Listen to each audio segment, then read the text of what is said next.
I missed her call by 3 minutes, not because I was busy, because the storm grounded my flight.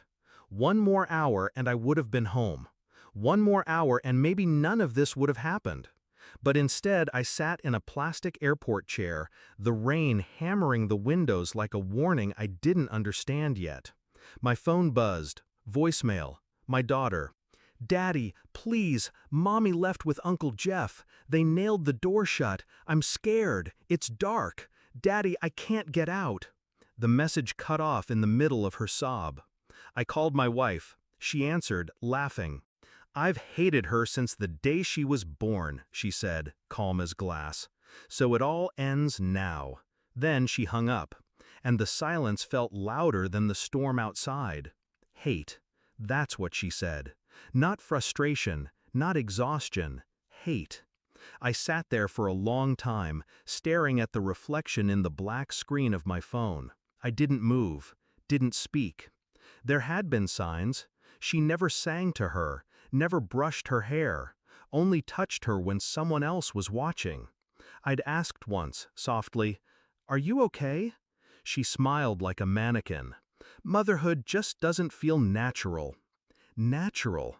She used to blame hormones. Then she blamed me. Then she stopped blaming anything at all, started disappearing more, late nights at the office, Uncle Jeff picking her up. He wasn't her uncle, he wasn't family, he was her insurance policy, a way out. And I'd been the one paying the premiums. I couldn't get a rental, roads were closed. I waited until sunrise, then drove up the mountain myself. Tree limbs across the road, mudslides, cell signal dead. I got to the cabin just before the sheriff did, or what was left of it. Blackened beams, ash, and silence. I asked him, voice hollow, "Anyone inside?" He hesitated. "Hard to say yet. Fire started near the back. Could have been electrical. Could have been—" He didn't finish.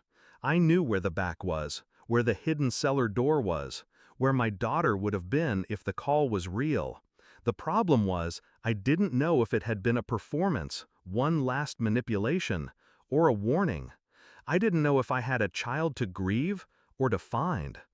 2 days later, I found her, alive, miles from the fire, curled up beneath a ranger's outpost, dehydrated, silent. She didn't cry when she saw me. She just leaned into my chest and whispered, "Mommy said I was the mistake that ruined her life."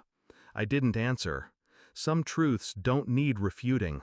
I took her to the hospital, didn't sleep for 2 days. When she finally did, I opened her mother's laptop, forgotten in the rush. Emails, hidden folders, plans. Jeff was in on it. They'd bought tickets, changed identities, a fake adoption certificate.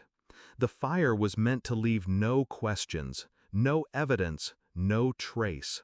But they underestimated the one thing they never understood: my patience. I didn't go to the police, not yet. I needed something better than justice. I needed truth.